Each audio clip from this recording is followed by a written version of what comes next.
Good morning, everybody, and welcome to my first online story time at the Rockville Center Public Library. I am Miss Jen, and I will be reading some stories to you today. But first, let's get ready for some open, shut them. Before we get to our books, we'll get our hands ready and we'll say, open, shut them, open, shut them. Give a little clap, clap, clap. Open, shut them, open, shut them. Put them in your lap, lap, lap. Creep them, crawl them, creep them, crawl them. Right up to your chin, chin, chin. Open wide your little mouth, but do not let them in. Good job. Okay. Our first one is called Bedtime at the Nut House. And these are the nuts. Let's see what they get up to at bedtime. It was time for bed. The day was done, but Hazel and Wally were still up having fun, and they sang together, "We're nuts, we're nuts, we're nuts." Do you see Hazel and Wally Nut? And there's their mother.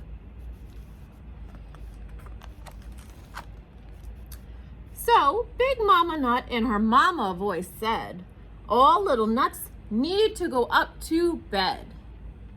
But there they are, they're still playing. Sweet Hazelnut would not go up to her room. She wiggled and giggled and she howled at the moon. Then Hazel and Wally kept singing their tune. We're nuts, we're nuts, we're nuts. Oh, looks like they're bowling. So Big Mama Nut in her big voice said, all little nuts need to go up to bed. Wally Nut danced like a baby baboon. He wiggled and giggled and he howled at the moon. Then Hazel and Wally kept singing their tune. We're nuts, we're nuts, we're nuts. Oh, it looks like they're pretending to be astronauts. So Big Mama Nut in her bigger voice said, all little nuts need to go up to bed.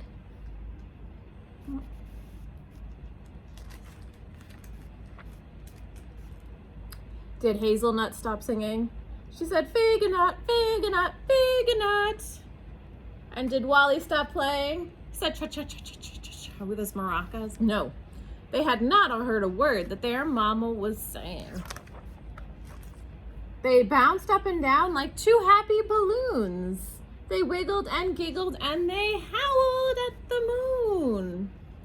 Then Hazel and Wally kept singing their tune. They said, we're nuts, we're nuts, we're nuts. Oh, and look, they're on the Titanut instead of the Titanic. They're on the Titanut. So Big Mama in her biggest voice said, all little nuts need to go up to bed. Those nuts did not budge. Mama gave them the look. She put her foot down, her long finger shook. She marched them to bed and she tucked them in tight. There she is, making sure they get to bed. Then just before Mama Nut turned off the light, Hazel asked, are we still your sweet little nuts? She looks concerned. Big Mama Nut said, no matter what, you will always be my sweet little nuts. There they are, all cuddling in bed. And that nutty family sang together. We're nuts, we're nuts, we're nuts. And all was calm and nutty and right. And so Mama Nut turned off the light. Good night, little nuts. Good night. There she is, tucking them in. And there's Hazel and Wally and Mama Nut saying good night. The end. That is bedtime at the Nut House. Let's see, our next book is called Mixed, a colorful story. And what colors do you see? Do you see red and yellow and blue? That's who the story starts off about.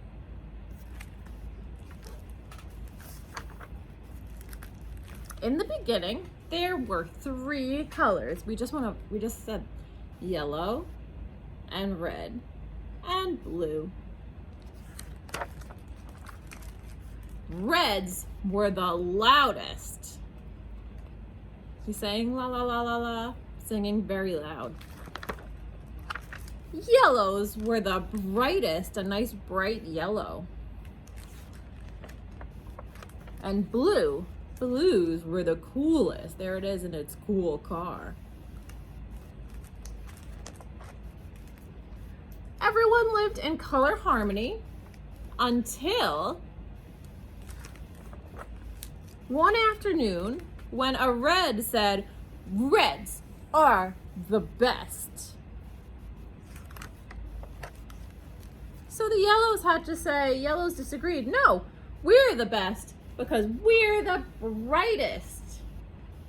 The blues were too cool to even respond. The colors decided to live in separate parts of the city. We have Redville, Blue Town, and Yellow Heights. But then one day, a yellow noticed a blue. And something happened. The blue said, "I feel so happy when I'm around you." And the yellow said, "I feel so calm when I'm with you." And so blue and yellow became inseparable. Life felt so vibrant. But not all the colors were happy about it. They said colors shouldn't mix. I don't like yellow's effect on blue. And that blue isn't bright enough for yellow. But yellow and blue loved each other so much, they decided to mix. There they are. And together, do you know what color, when you mix blue and yellow, what color it makes? Together, they created a new color. And they called her green, because blue and yellow, when you mix them together, make green. Green was bright like yellow and calm like blue, but really, she was a color all her own. Everyone was fascinated. Red said, "She's so cute." Yellow said, "I've never seen anything like her before." Even the grumpy colors fell in love with green. This red said, "Can I hold her?" Do you see green right there?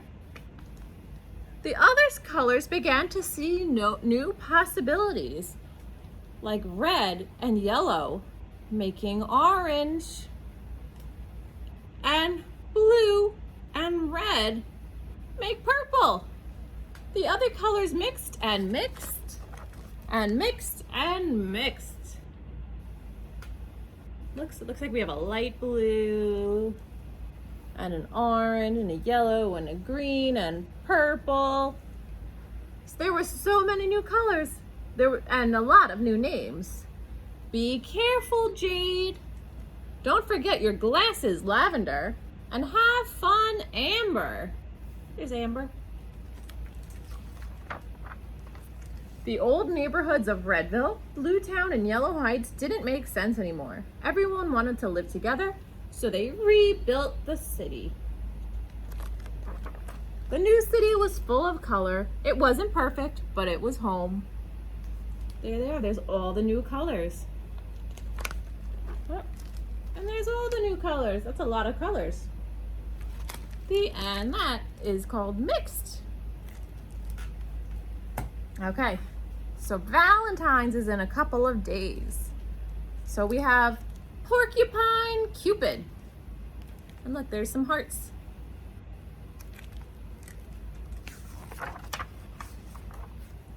Let's see if Porcupine is really Cupid. "It's Valentine's Day," Porcupine said. There he is, stringing up some hearts. Love is in the air.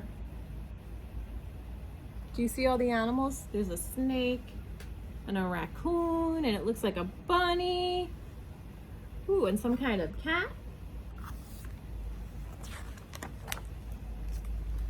Poke! He used his quill to poke the raccoon, and the raccoon said, "Ow! I hope you find your one true love," Porcupine said. Poke! "Hey," said the cat. "A partner who will love you forever and ever," Porcupine crooned.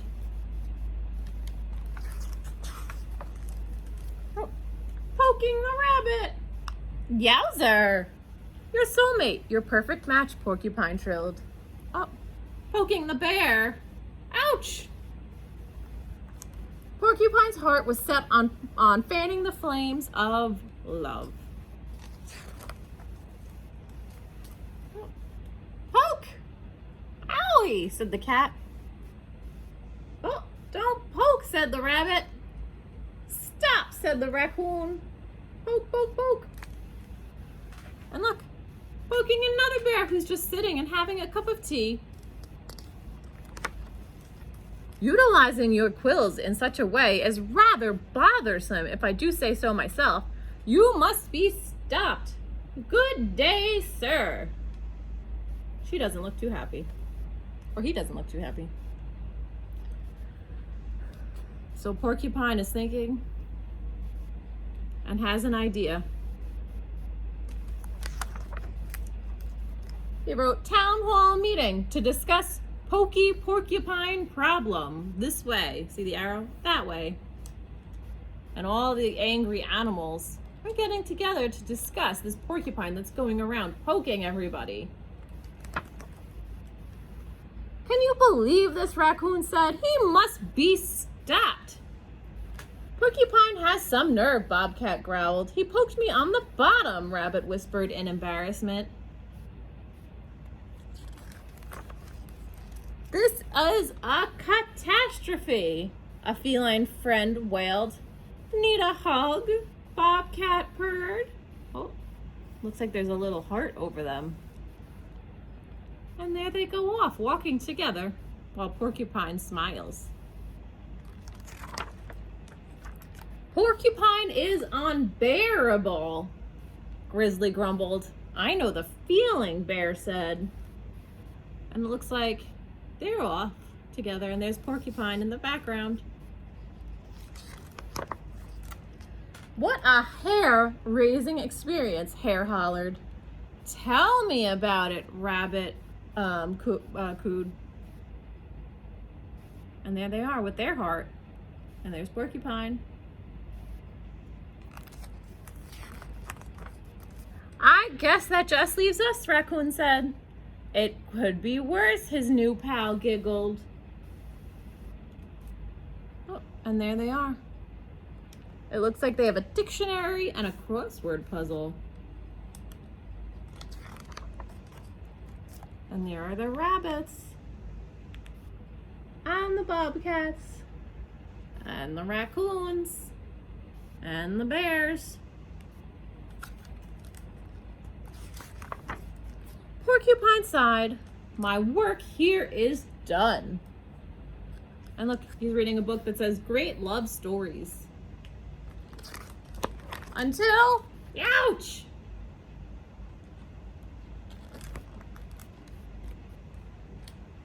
It looks like there's another porcupine that used its quill on him. And it says Happy Valentine's Day as they read their love story together. The end. That is Porcupine Cupid. And we have another Valentine's Day book. What shape do you think a Valentine's is? Is it a circle? Is it a square? Is it a triangle? I don't know, but this book is called A Circle Is Not a Valentine.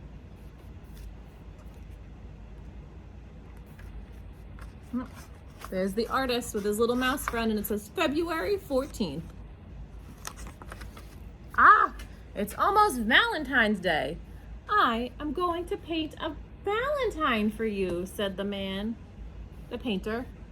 A Valentine's is special. It says, I love you. And look, he has his red paint all ready to go.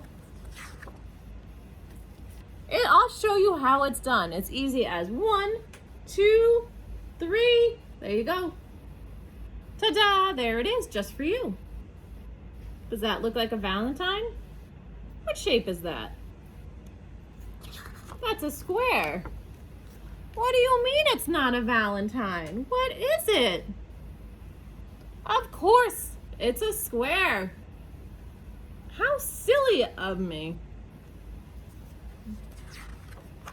Well then, I'll just have to change it for you. It must be perfect. You paint a Valentine like this. There he is painting. Presenting the perfect Valentine. There he is, he's taking a bow. What? That's not a Valentine. Well then what is it? What is that? A circle. Certainly it is a circle. I just wanted to see if you were paying attention. And now for the Valentine. There he is painting away, painting a Valentine. It's not a circle, it's not a square, and it's not a Valentine? Uh-oh, what is it? Oh no, it's a triangle.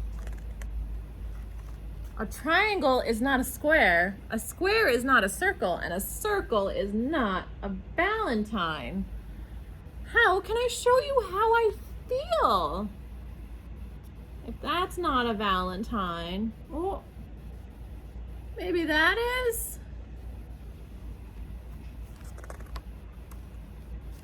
How do you know what is in my heart? Oh, look at all those hearts, he just doesn't see them. There's the mouse. The mouse is picking up the paintbrush. And there goes the mouse painting. Oh, and getting paint everywhere.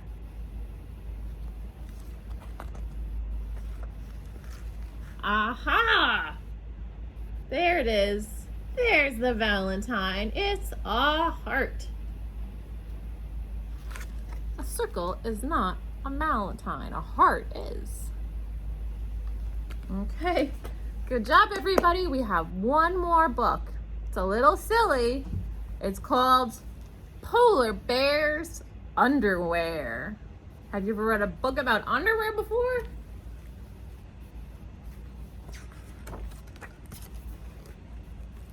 Poor polar bear. He can't find his underwear. What's the matter? Asked his friend Mouse. I've lost my underwear. What kind of underwear are you wearing today, Polar Bear? I can't remember. Don't worry, Polar Bear. We'll look for it together. Thank you, Mouse. Look at this colorful striped underwear. Is this your pair, Polar Bear? No, this is not my underwear. I wonder what animal likes stripes that would have striped underwear. I wonder what animal has stripes. Why? It's Zebra's underwear. And it's his favorite pair too. Ooh, let's see. This pair has delicious treats all over it. Is this your pair, Polar Bear? No, it isn't mine, Mouse.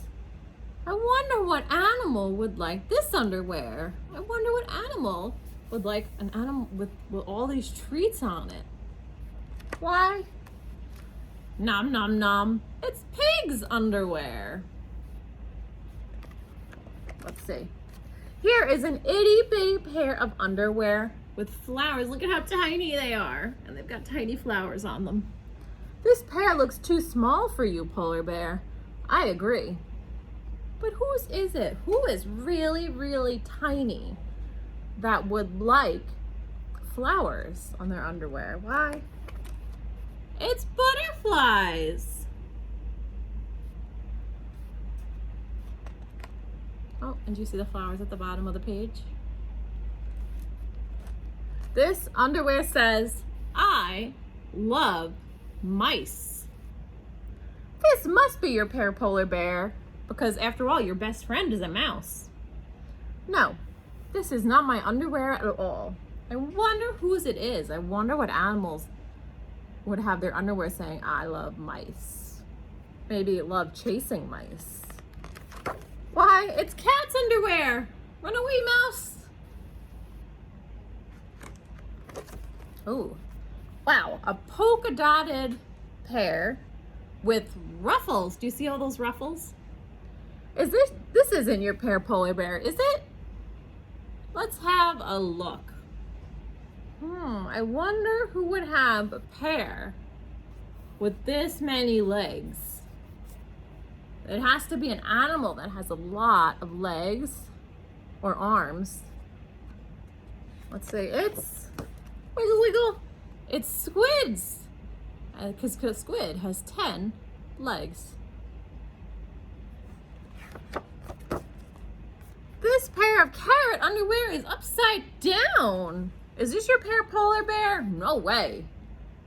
But who would have carrots and wear their underwear upside down? Why, it's Bunny's underwear. And it looks great on her head. It has just the spaces for her ears. Here is some white underwear. Whose pair could this be?